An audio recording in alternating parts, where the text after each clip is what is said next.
Oregon के बाहरी इलाके में बिल ने अपनी कार रोक दी और अपने द्वारा की गई सभी हिंसा को याद करते हुए उन्हें जलाने के लिए अपने कपड़े बदले।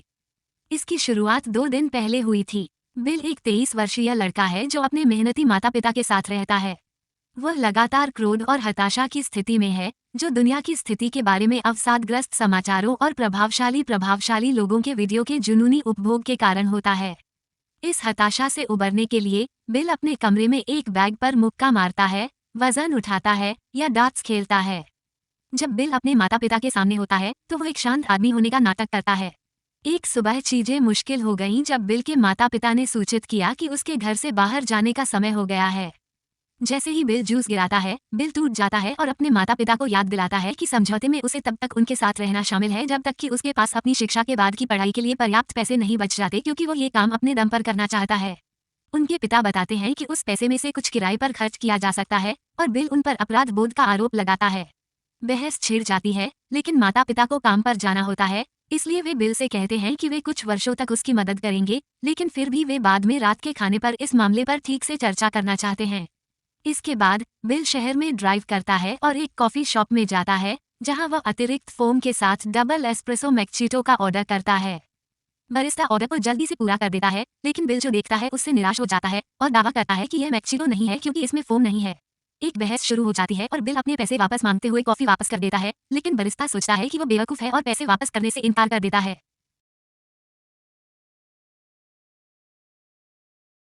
बिल एक सेकंड बाद लौटने के लिए तेजी से आगे बढ़ता है और फिर से जाने से पहले काउंटर से कुछ सामान लेता है, इसलिए बरिस्ता इस अवसर का उपयोग उसके सिर पर एक रोल फेंकने के लिए करता है।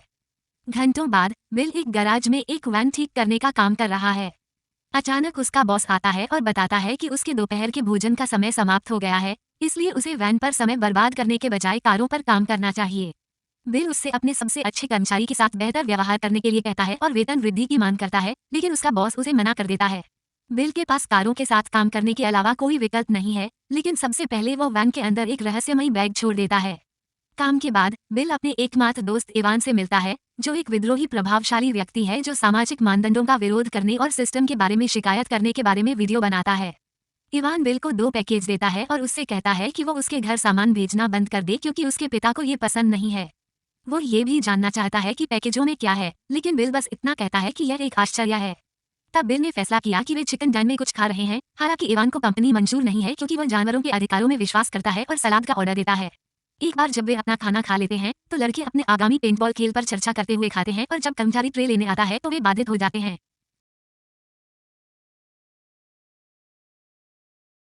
वह गलती से उनका खाना उन पर गिरा देती है और पहले तो लोग हंसते हैं, लेकिन जब वह सफाई करती है तो वे माफी मांगने और अपने पैसे वापस मांगने लगते हैं। कर्मचारी का कहना है कि वो उनके ऑर्डर दोबारा कर देगी, लेकिन वह पैसे वापस नहीं कर सकी, जिसके कारण ये हुआ। जब तक इवान उसे शांत नहीं कर देता तब तक बिल प्रबंधक से पूछने के लिए कहता है। उनका नया ऑर्डर आने के बाद वे सड़क पर लोगों को देखते हुए खाते हैं, जो इवान को अधिक जनसंख्या, प्राकृतिक संसाधनों के विनाश, प्रदूषण और पैसे के प्रति लोगों के जुनून के बारे में चिढ़ाने के लिए प्रेरित करता है। बिल ने जवाब दिया कि इवान बहुत निराशावादी है और वह सिर्फ बातें करता है लेकिन कोई कार्रवाई नहीं करता। बाद में जब बिल घर लौटा तो उसके माता पिता उसके गंभीर बातचीत का इंतजार कर रहे थे।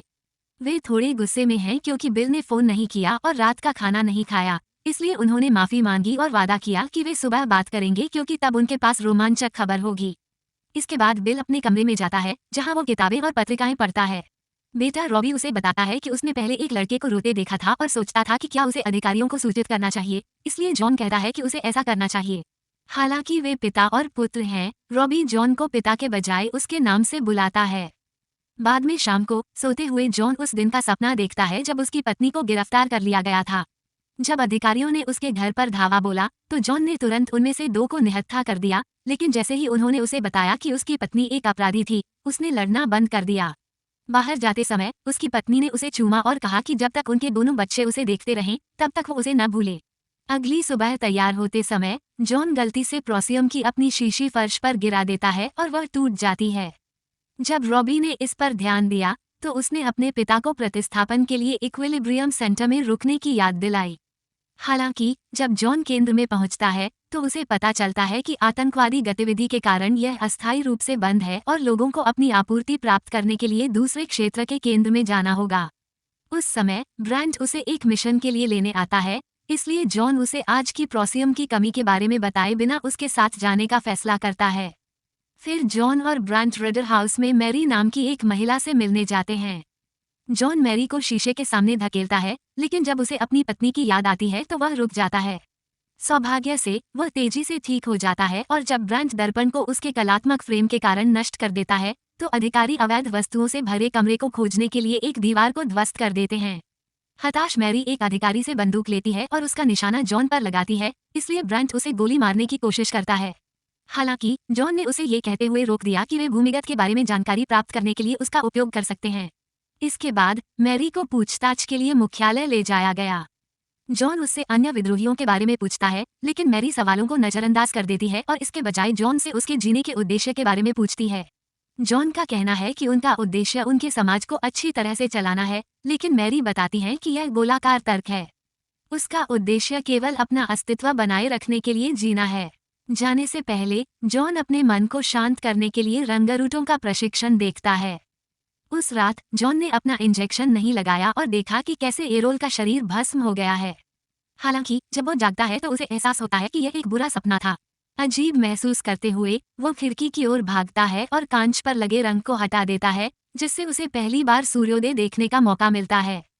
इतना सुंदर दृश्य उसे विस्मय जैसी कई भावनाओं का अनुभव कराता है और जब उसे इसका एहसास होता है तो वो सिरिंज गन लेने के लिए बाथरूम की ओर भागता है। हालांकि वो दोबारा इंजेक्शन लगवाने के लिए खुद को तैयार नहीं कर सकता।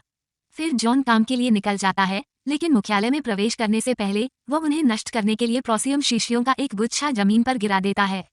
वो ये जानने के लिए कि कैसा महसूस होता है, अपना दस्ताना भी उतार देता है और दूसरे व्यक्ति पर अपना हाथ फेरता है। कार्यालय में उसने देखा कि सभी डेस्क बिल्कुल एक जैसी हैं और वो अपनी चीजों को फिर से व्यवस्थित करना शुरू कर देता है।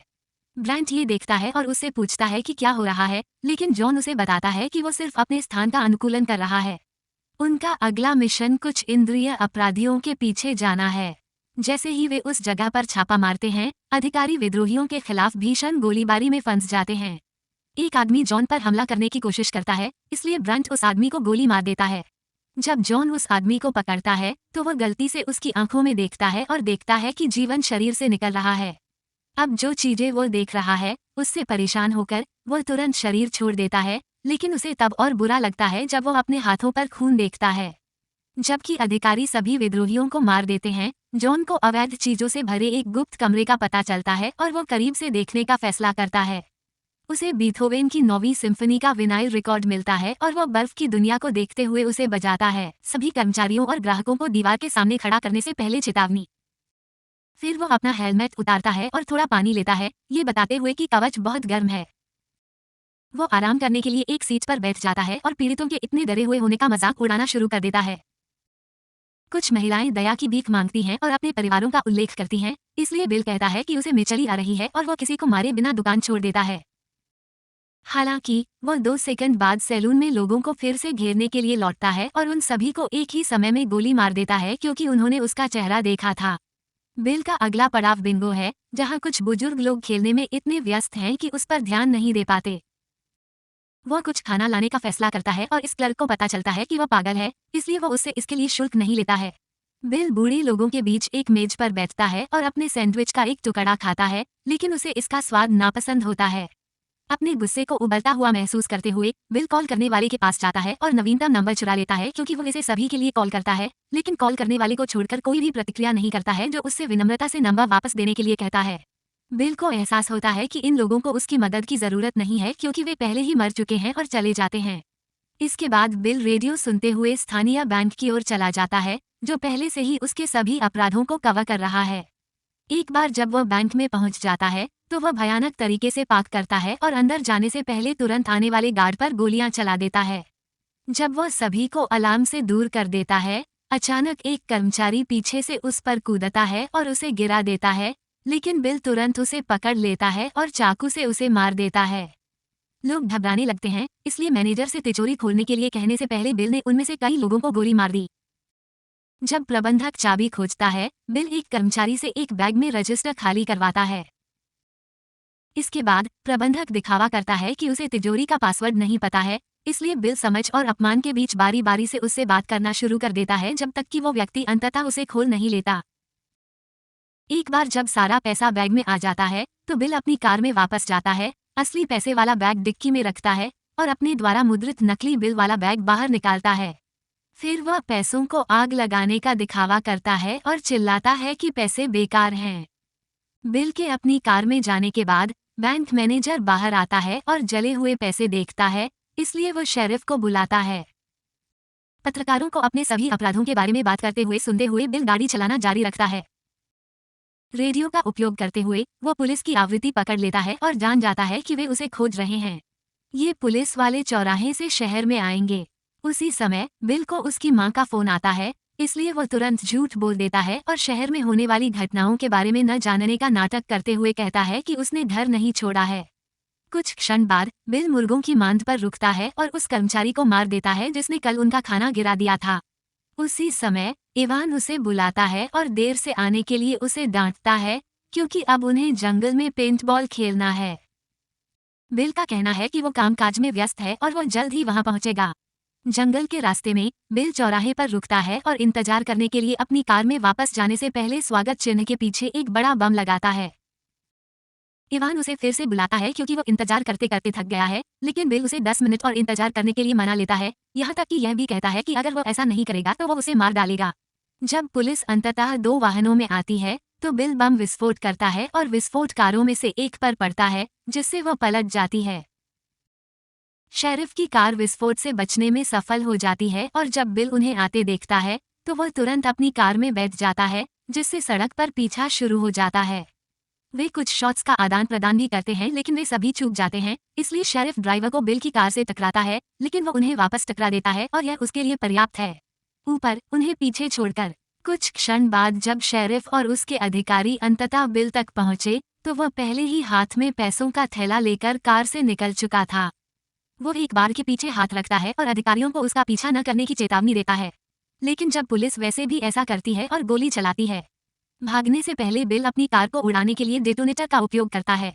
दोनों डिप्टी मर जाते हैं, लेकिन शेरिफ ठीक हो जाता है और बिल की तलाश के लिए जंगल में प्रवेश करता है। उसे खो जाने में केवल कुछ क्षण लगते हैं और जब उसका ध्यान भटकता है तो बिल उसके पीछे आता है और उस पर चाकू से वार करता है। शेरिफ उसे गोली मारने की कोशिश करता है, लेकिन बिल उसे दूर धकेल देता है और फिर उसे लहूलुहान कर मौत के घाट उतार देता है। बाद में बिल अंततः इवान से मिलने के लिए दौड़ता है और उसे पैसों से भरा बैग दिखाता है। जब इवान का ध्यान भटकता है तो बिल उसे नीचे गिराने के लिए स्टन गन का उपयोग करता है, फिर वो इवान के हाथ पर बंदूक रख देता है। इसे सही स्थान पर ले जाकर बिल इवान को गोली मारता है और मार डालता है, जिससे ऐसा प्रतीत होता है कि उसने शहीद होने के लिए स्वयं को मिटा दिया है, जो वो हमेशा से बनना चाहता था। इवान पर अपना कवच डालने के बाद बिल तब तक दूर चला जाता है जब तक कि वो एक सुरक्षित स्थान पर नहीं पहुंच जाता जहां वो साफ कपड़े पहन सकता है और शुरुआत में वापस आकर सभी सबूत जला सकता है। फिर वो साफ कपड़े पहनता है और घर जाता है, जहां वो सोफे पर आराम करता है और समाचार देखता है। उसी समय उसके माता पिता आ जाते हैं और सोचते हैं कि वो पूरे दिन यहीं रहा है। टीवी पर रिपोर्टर ने घोषणा की कि पुलिस ने इवान को ढूंढ लिया है और पुष्टि की है कि वो नरसंहार के पीछे था, इसलिए बिल अपने माता पिता को बताता है। इवान उसका एकमात्र दोस्त था। अपने बेटे के लिए बुरा महसूस करते हुए उन्होंने उससे कॉलेज के आवेदनों के बारे में न पूछने और गले मिलने का फैसला किया। बिल के बिस्तर पर चले जाने के बाद माता पिता इस बात पर सहमत हुए कि उन्हें बिल को एक मनोवैज्ञानिक के पास भेजना होगा, क्योंकि वो अपने दुख को दबा रहा है। अपने शयन कक्ष में बिल टीवी पर देखते हुए कि इवान के पिता को गिरफ्तार किया जा रहा है, सारे पैसे एक सूटकेस में पैक करना शुरू कर देता है। वह व्यक्ति 60 के दशक में एक कट्टरपंथी प्रदर्शनकारी हुआ करता था और हमेशा सरकार विरोधी रहा है, इसलिए उन्हें संदेह है कि इवान के कार्यों के पीछे वह था। स्क्रीन पर इवान के पिता चिल्लाते हैं कि बिल ने ये सब किया है, लेकिन कोई भी उस पर विश्वास नहीं करता है, इसलिए बिल बिना किसी परेशानी के अपने घर से भाग जाता है। नरसंहार के 2 साल बाद बिल का वीडियो ऑनलाइन दिखाई देता है। वो समझाता है कि जीवित रहने की कोई संभावना नहीं है और प्राकृतिक संसाधनों को बचाने के लिए लोगों को मारने की आवश्यकता के बारे में चिल्लाना शुरू कर देता है और कहता है कि वो मानवता की खातिर जनसंख्या नियंत्रण करेगा। सदस्यता लेना और सूचनाएं चालू करना सुनिश्चित करें ताकि आप इस तरह के और वीडियो देख सकें।